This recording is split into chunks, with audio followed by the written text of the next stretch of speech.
오늘은 준비의 씨앗이 소망의 열매를 맺는다. 준비의 씨앗이 소망의 열매를 맺는다 라는 제목으로 함께 말씀 나누도록 하겠습니다.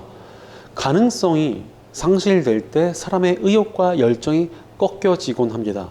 제가 대학 다닐 때 한 여자 동기가 항상 머리를 올백으로 꽉 묶고 화장기도 없이 추리닝만 입고 정말 있는 듯 없는 듯이 아주 조용히 다녔습니다. 그러던 어느 날 미용실에서 머리를 정말 화려하게 파마를 딱 하고 풀 메이크업에 치마까지 입고 학교에 나타났습니다. 그러면서 갑자기 사교적인 척을 하고 사람들에게 말도 걸고 수업 시간에 막 손도 들고 질문도 하면서 학교 생활에 굉장히 큰 의욕을 보였습니다. 그래서 뭘 잘못 먹어서 저러나, 갑자기 왜 저러나 알고 봤더니 대학원 선배에게 반해버려가지고 갑자기 의욕과 열정을 가지고 변화를 시작한 것이었습니다. 그러나 그런 엄청난 의욕과 열정은 한 달도 못 가서 끝이 나버렸습니다. 그 선배가 여자친구를 데리고 나타나 사람들에게 청첩장을 나눠주었기 때문이었습니다. 그러니 그 여자 동기가 너무나 큰 충격을 받아서 다시 또 머리를 묶고 추리닝 패션으로 돌아와서 넋이 나간 채로 학교를 다니다가 끝내는 굉장히 길게 휴학을 하게 되었습니다. 가능성이 사라져 버리니까 의욕과 열정이 다 꺾여 버린 것이었습니다. 실제로 지금 시대도요, 청년 실업이 120만 명이나 된다고 합니다.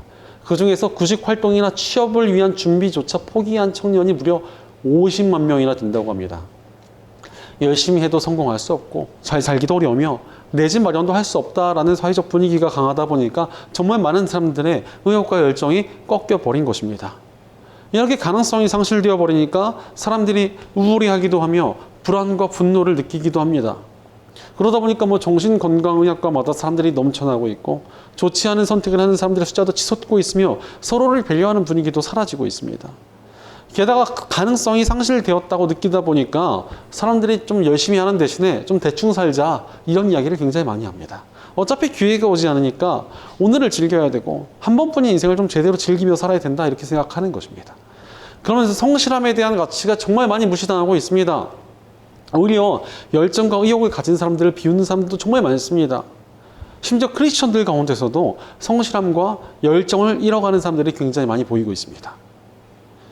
하지만 크리스천들이 성실과 열정을 잃어버린다는 것은 사실 온전한 믿음이 흔들렸다는 뜻입니다.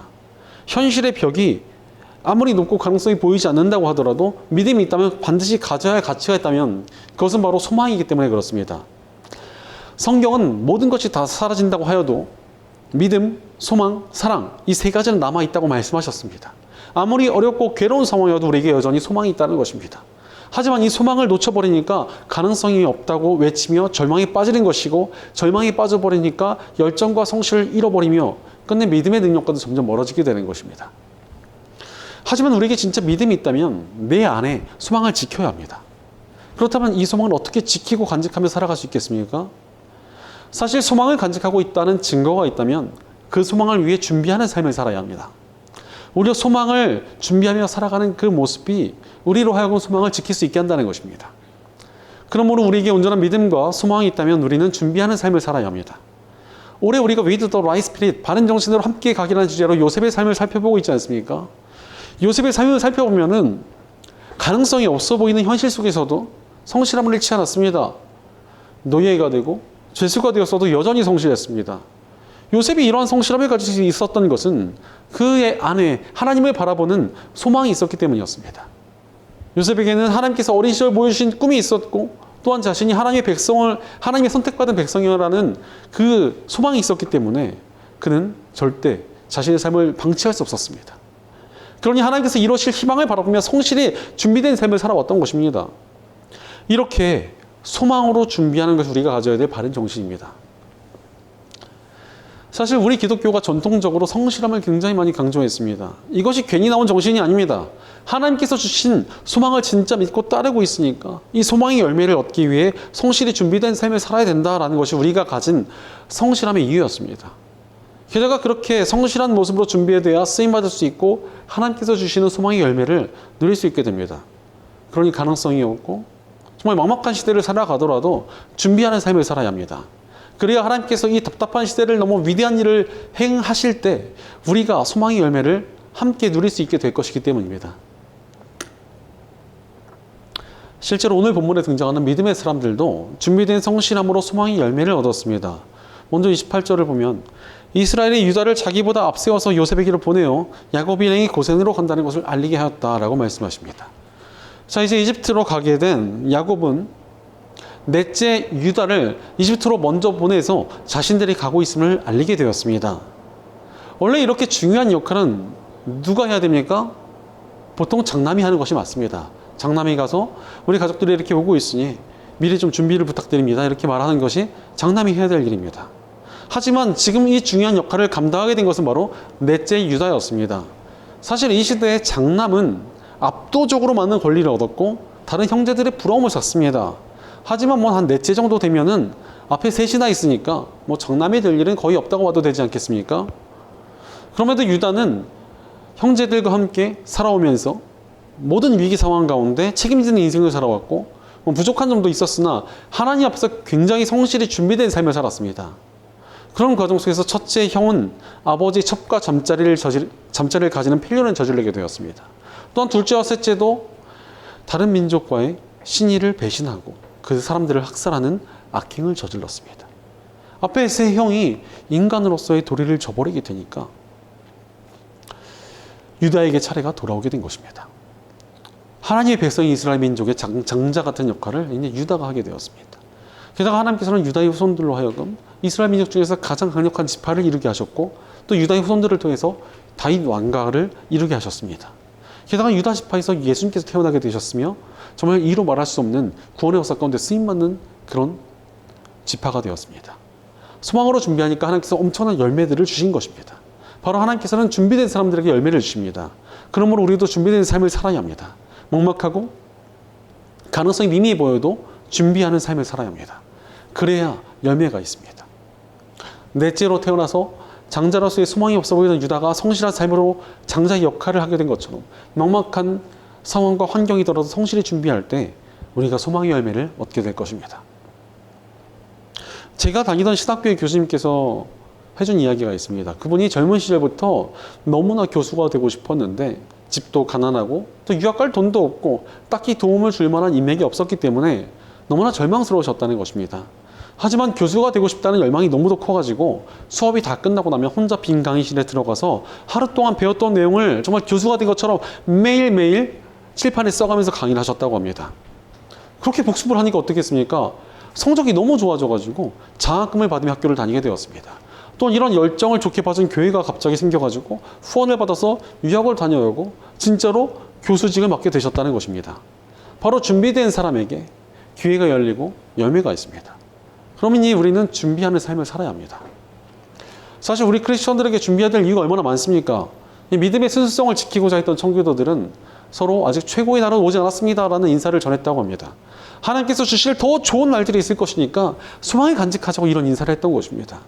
무엇보다도 다가올 하나님 나라는 가장 좋은 날이 있으니까 그 날을 바라보며 소망을 가지자고 아직 최고의 날은 오지 않았습니다라고 인사를 나눴던 것입니다. 이런 소망이 있는데 우리가 어찌 삶을 방치하거나 대충 살아갈 수 있겠습니까? 우리는 하나님께서 주시는 소망을 바라보며 준비하는 삶을 살아야 합니다. 하지만 그럼에도 불구하고 준비하지 않는 삶을 살아가는 사람들이 적지 않습니다. 왜 그렇습니까? 귀찮음 때문에 그렇습니다.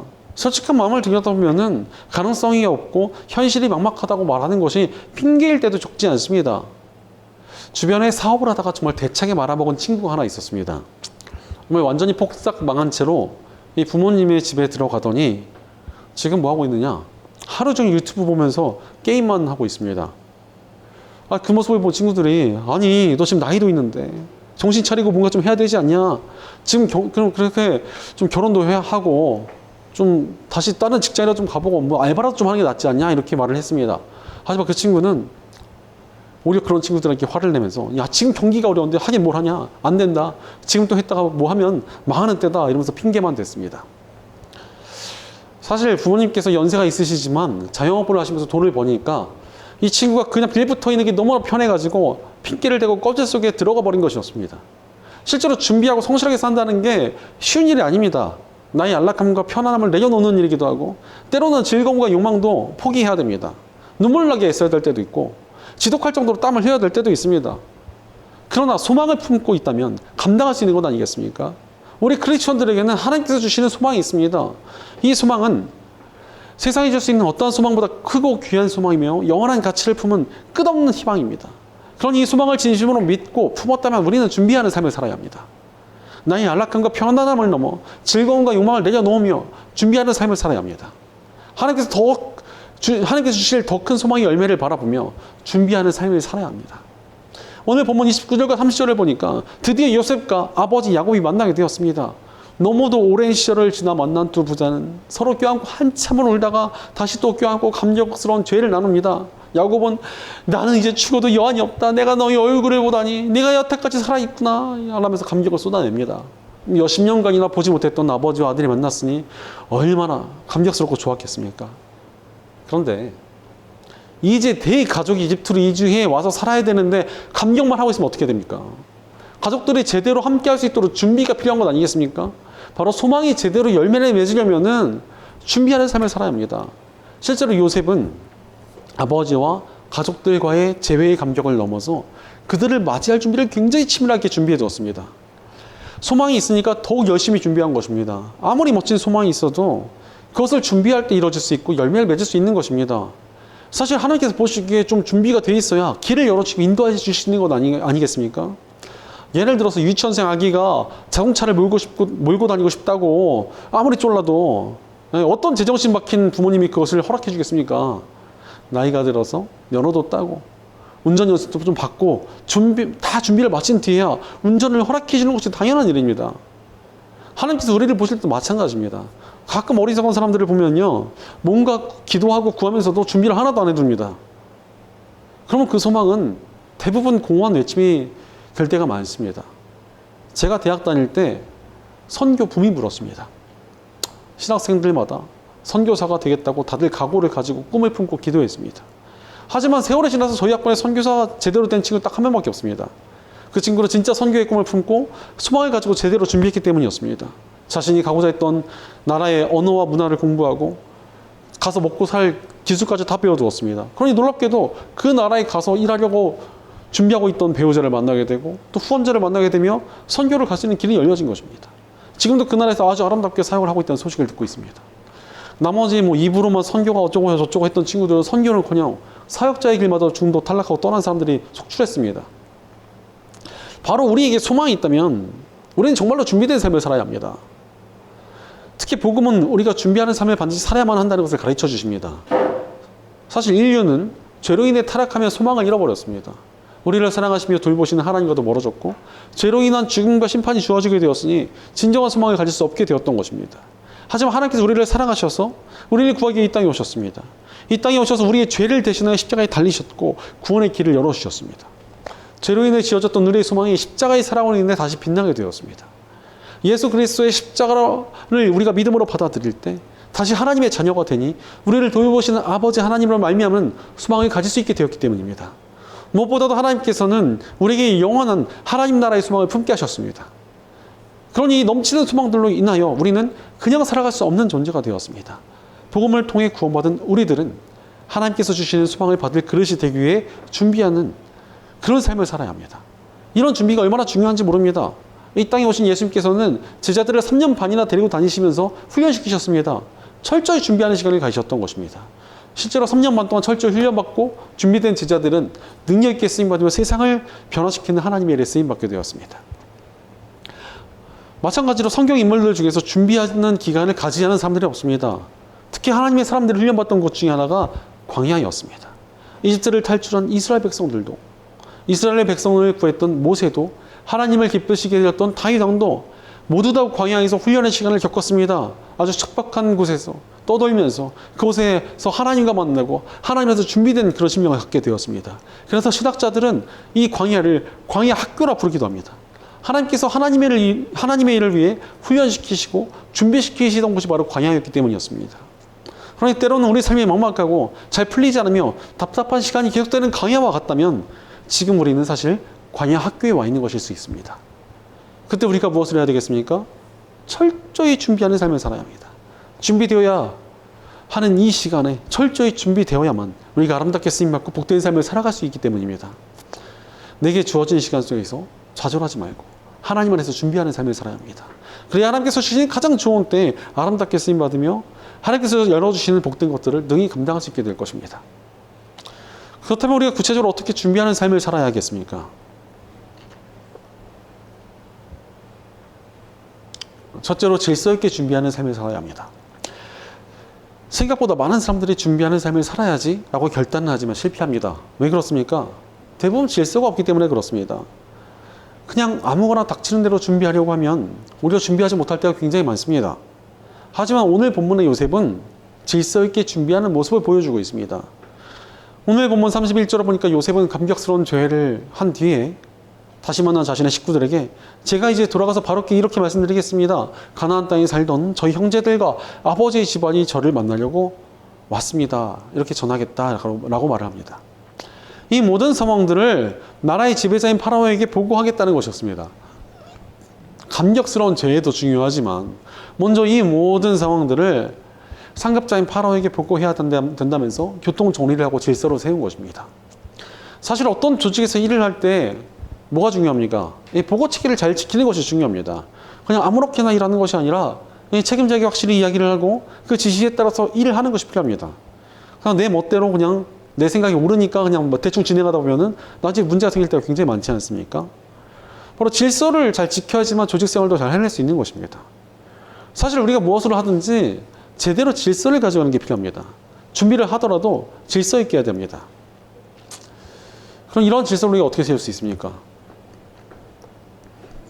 바로 우선순위를 잘 가지고 가야 합니다.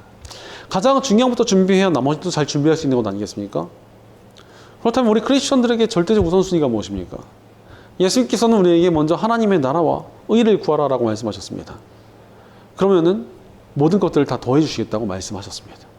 무엇을 준비하든지 하나님을 우리의 절대적인 우선순위로 모시고 해야 된다는 것입니다. 그때 우리 삶이 하나님 안에서 온전히 세워집니다. 1920년대 미국에 조지 시아라는 음악에 재능 있는 청년이 하나 있었습니다. 그런데 이 청년이 운 좋게도 시카고 방송국이라는 곳에 전속 가수로 뽑히게 되었습니다. 엄청난 경쟁률을 뚫고 이제 가수가 될 수가 있었습니다. 하지만 이제 방송국의 전속 가수다 보니까 뭐 주일에도 노래를 부르러 가야 됐고 또 화려한 연예계가 신앙이 그리 좋아 보이진 않았기 때문에 이 조지 시아의 어머니가 몹시 걱정을 했습니다. 또 신앙이 좋았던 이 어머니는 너무나 걱정을 하고 기도를 하다가 자신이 너무나 좋아하고 즐겨 읽던 믿음의 시를 써서 조지 시아에게 건네주었습니다. 이 어머니가 건네준 시를 읽던 조지 시아는 갑자기 영감이 막 떠오르면서 그 시에 멜로디를 붙이게 되었습니다. 그 시가 바로 주 예수보다 더 귀한 것은 없네. 이 세상 부귀가 바꿀 수 없네. 영 죽을 내 대신 돌아가신 그 놀라운 사랑을 잊지 못해. 세상 즐거움 다 버리고 세상 자랑 다 버렸네. 주 예수보다 더 귀한 것은 없네. 예수밖에는 없네라는 찬송가가 되었습니다. 이 찬송가를 작곡하는 과정에서 하나님을 깊이 느끼게 된 조지 시아는 자신의 모든 재능을 하나님만을 위해 쓰겠다고 결단하면서 방송국의 가수 자리를 거절하게 되었습니다. 하나님만 우선하고 살아가겠다라고 결단한 것입니다. 그 이후에 놀랍게도 세계적인 전도자 빌리 그레햄에게 조지 시아가 발탁이 되었습니다. 그래서 빌리 그레햄 전도집회 팀에 소속이 되어서 전 세계의 찬송을 부르며 하나님께 영광 돌리며 쓰임받게 되었습니다. 우선순위를 확실히 하며 하나님께 쓰임받을 준비를 하니 시카고의 지역 가수로 끝이 날 뻔한 사람이 영원히 기억될 찬송가의 작곡자이자 세계를 오가는 찬양사역자로 쓰임받게 되었습니다. 그러니 우리도 우선순위를 확실히 하며 질서 있게 준비하는 삶을 살아야 합니다. 하나님 안에서 하나님을 우선순위로 모시며 질서 있게 준비하여 우리를 책임지신 하나님의 손길과 인도하심을 누리는 복된 저 여러분 되시기를 축원합니다.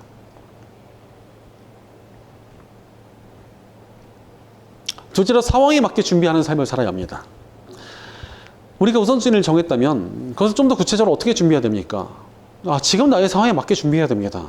오늘 본문 32절을 보니까 요셉은 이집트 파라오에게 보고할 내용에 대해서 말합니다.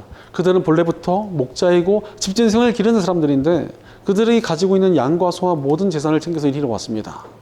요셉은 지금 자신의 식구들의 상태를 아주 명확히 잘 알고 있었습니다. 사실 이집트는 농경사회였고 목축업을 하는 사람들이 굉장히 싫어하고 차별했습니다. 그렇다고 요셉이 그들의 상태를 숨기거나 거짓으로 구하려 하지 않고 그것을 미리 언질해 놓으며 모든 상황에 딱 맞도록 준비를 해둔 것입니다. 사실 준비를 하라고 하니까 너무나 허황된 것을 준비하는 사람들이 종종 있습니다. 너무나 먼 미래만 바라본다던가 지금의 현실에서 아직 요원한 꿈을 너무도 과도하게 준비하려고 애를 쓰는 것입니다. 그러나 이러한 분들은 지금의 현실이 내 마음에 들지 않는다고 현실을 도피하는 경우가 굉장히 많습니다. 그러나 진짜 제대로 준비하려면 지금 나의 상황에 맞는 것들을 준비해야 된다는 것입니다. 내가 갖춘 것들부터 좀 잘 키워나가야 되는 것 아니겠습니까? 일단 내게 주어진 삶을 잘 꾸려나가는 것이 우리가 제일 잘 감당해야 될 준비입니다. 저 대학 다닐 때쯤 뭐 꿈을 크게 꿔야 뭐 깨어진 꿈의 조각도 크다 이런 말이 되게 유행했습니다. 그러면서 뭐 꿈을 굉장히 크게 가져야 된다 이런 사람들이 많았습니다. 그런 것에 영향받아서 몇몇 친구들은 하나님께 늘 기도하기를 뭐 하나님 저는 만명 목회 아니면 안 합니다. 뭐 전 만명 목회 시켜주세요. 만명 목회 아니면 차라리 저를 목회자로 시켜주지 마세요. 이렇게 기도를 했습니다. 그러니까 10,000명 정도 되면 초대형 교회잖아요. 그런 교회에서 자기는 목회를 꼭 해야만 된다. 이렇게 큰 꿈을 꿔야 자기가 더 훌륭한 목사가 될 수 있다 이렇게 생각했던 친구가 많았습니다. 그러면서 큰 교회 목사로 자기가 어떻게 살지를 준비하고 뭐 고민하는 친구들이 꽤 많았습니다. 사실 지금은 아직 사역도 시작 못한 애송이 신학생이거나 푼대기 전도사들이었는데 너무 허황된 꿈을 꾸고 있었던 것입니다. 그런데 그런 허황된 꿈을 꾸던 친구들 대부분이 참 감사하게도 다 중도 탈락을 했습니다. 지금도 목회 현장에 남아있는 친구들은 그때 맡고 있던 영혼들을 위해서 기도하거나 정말 공부하여 더 좋은 목회자로 성장하길 기도하며 준비했던 친구들이었습니다. 아니 소망을 가지라고 했더니 그걸 가지고 뭐 비현실적인 꿈을 꾸고 뭐 허황된 이상에 빠지라는 것이 아닙니다. 지금 나의 삶을 좀 잘 꾸려가면서 하나님께서 이뤄가실 선한 역사를 바라보라는 것입니다. 그때 하나님께서 이루실 놀라운 계획 가운데 우리 삶이 인도가 됩니다. 바로 우리의 매일이 우리 일상을 만들고 그 일상이 하나님께 쓰임받을 만한 탄탄한 그릇이 되게 우리를 준비시켜 주기 때문입니다. 제가 이제 몇 년 전부터 아침 저녁으로 이 기도와 감사를 기도 어플에 매일같이 남기고 있어요. 아침에는 이제 오늘 하루를 위한 기도를 남기고 저녁 때는 오늘 하루 감사했었던 일, 또 내일을 위해서 기도할 일들을 이제 매일 남기고 있습니다. 처음에는 몇 개 되질 않아가지고 그냥 쓰고 있구나라고 생각을 했는데 제가 어제 한번 세봤더니 아침 저녁 합치니까 좀 5,000개가 조금 안 됩니다. 저도 되게 놀랐는데 지금 생각해보니까 이게 정말 보물 같습니다. 그냥 실제로 그냥 기도하다 보니까 이루어지고 역사가 일어난 일들이 너무나 많았습니다. 정말 예상치 못한 기적 같은 일들이 너무나 많이 일어났습니다. 바로 내게 주어진 매일의 삶을 하나님 안에서 잘 가꿔가며 준비하는 삶을 살아야 합니다. 그때 하나님께서 이루어 가시는 선한 역사 가운데 쓰임받을 그릇으로 우리가 완성되어져 갈 것입니다. 내게 주어진 상황을 받아들이며 매일의 일상 가운데 잘 준비해 나가며 하나님의 선한 역사를 누릴 그릇으로 완성되어져 가는 복된 저와 여러분 되시기를 축원합니다. 셋째로 거룩하게 준비하는 삶을 살아야 합니다. 우리가 준비할 때 제일 중요하게 해야 될 준비가 무엇입니까? 거룩함, 즉 영적인 준비를 잘해야 됩니다. 영적인 준비가 좀 잘 되어 있어야 하나님께 선한 역사를 저도 잘 감당하며 쓰임받을 수 있기 때문입니다. 오늘 본문 34절을 보니까 형님들이 고센 땅에 정착할 수 있습니다. 이집트 사람들 목자라면 생각할 것도 없이 꺼리기 때문에 가까이 하지 않습니다. 라며 요셉은 자신의 식구들을 이집트 중심부에 떨어진 고센 땅에 정착시킬 준비를 잘 해두었습니다.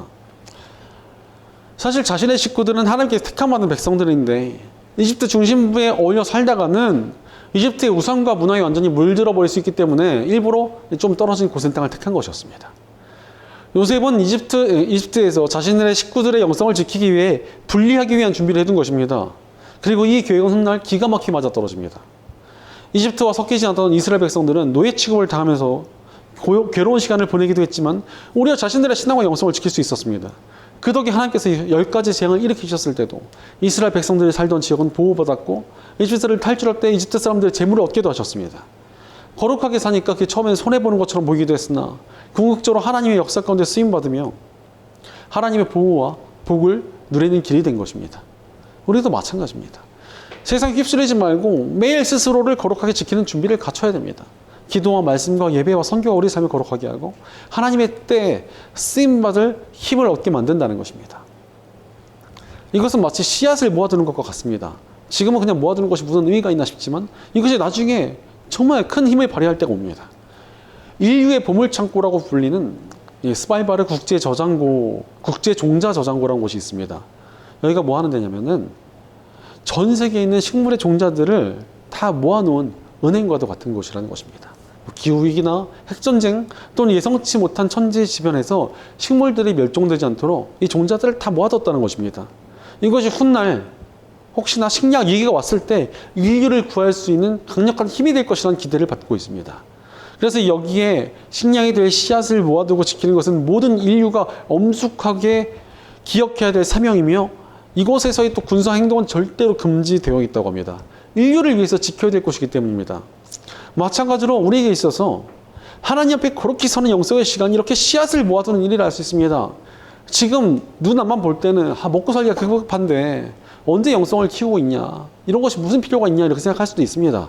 하지만 하나님 앞에서 거룩해지는 이 영성의 시간들은 분명히 강력한 씨앗이 됩니다. 이 영성의 씨앗들은 반드시 하나님께서 하나님의 때에 열매 맺게 하실 것이기 때문입니다. 우리의 소망을 뛰어넘는 위대한 열매는 영성의 씨앗들을 통해서 맺어집니다. 그러므로 매일의 삶 속에서 거룩히 준비하는 삶을 살아야 합니다. 그것이 나의 일상의 말씀과 기도와 예배와 선교가 항상 있어야 된다는 것입니다. 그것이 우리로 하여금 거룩한 영성을 갖추게 하고 하나님께 쓰임받을 수 있는 힘을 줍니다. 그러니 하나님 앞에서 거룩한 영성을 갖추며 준비되어 하나님의 때에 하나님께서 맺게 하시는 풍성한 소망의 열매를 누리는 복된 저와 여러분 되시기를 축원합니다. 사랑하는 여러분, 준비하는 삶을 살아가고 계십니까? 때로는 막막하고 답이 없어 보일 때라도 멈추지 말고 준비하는 삶을 살아야 합니다. 소망이 없어 보이는 시간 속에서도 준비를 멈추지 말아야 된다는 것입니다. 오늘 본문에 요셉도 그러했고 유다도 그러했습니다. 그리고 그들은 하나님의 때에 하나님께서 맺어주시는 열매를 맺었습니다. 요셉은 노예와 제수라는 시간을 지나 총리가 되어 자신의 가족과 수많은 사람들의 생명을 살리는 삶을 살았고, 유다는 이스라엘의 장자 역할을 하며 메시아의 선조가 되었습니다. 준비하는 삶을 사니 그들의 소망을 뛰어넘는 하나님의 놀라운 열매가 맺어진 것입니다. 그러니 우리도 늘 소망을 포기하지 말고 준비하는 삶을 살아야 합니다. 믿음의 지도자로 유명한 아브라함 링컨은 나무를 베는데 6시간이 주어진다면 나는 도끼를 가는데 4시간을 쓸 것이다 라고 말했습니다. 그만큼 준비가 중요하다는 것입니다. 우리도 마찬가지입니다. 준비해야 쓰임받을 수 있고 열매 맺는 삶을 살 수 있습니다. 그러니 사랑하는 여러분, 우선순위를 잘 세우며 일상을 잘 준비하며 살아가고 계십니까? 하나님 앞에 거룩한 영성을 가지고 준비된 삶을 살아가고 계십니까? 하나님의 때에 소망의 열매를 맺게 될 것입니다. 어렵고 힘든 시대라도 낭망하지 말고 매일의 삶 가운데 하나님 안에서 잘 준비되어 하나님의 때에 소망의 열매를 거두며 쓰임받는 복된 삶을 살아가는 저희 여러분 되시기를 주의 이름으로 간절히 축원합니다. 기도하겠습니다. 언제나 우리에게 소망을 주시며 우리 길을 인도하시는 선하신 하나님 감사합니다. 하나님께서 늘 우리에게 소망이 되어주시는데도 우리가 세상의 말들과 우리 현실만을 바라보며 낙심하여 제대로 준비하지 못하는 삶을 살지는 않았는지 우리 삶을 돌이켜봅니다. 그러나 이제 우리가 하나님 안에서 소망을 간직하기 원합니다. 늘 하나님을 바라보며 소망을 품고 믿음으로 준비하는 삶을 살아가게 하여 주시옵소서. 늘 하나님을 우선으로 모시며 바른 우선순위를 갖고 준비하게 하옵소서. 우리 일상에서부터 바른 준비를 하는 지혜를 늘 갖게 하여 주시옵소서. 하나님 앞에서 거룩히 있어서 영성을 갖추는 준비로 하나님의 때에 쓰임받는 저희가 되게 하여 주시옵소서. 우리 공동체 가운데도 함께해 주셔서 저희가 함께 소망을 품고 함께 준비되어 하나님의 때에 하나님 안에서 쓰임받는 단단한 믿음의 공동체가 되게 하여 주시옵소서. 늘 저희와 함께 하시며 힘주시는 우리 주 예수님의 이름으로 기도드리옵나이다. 아멘.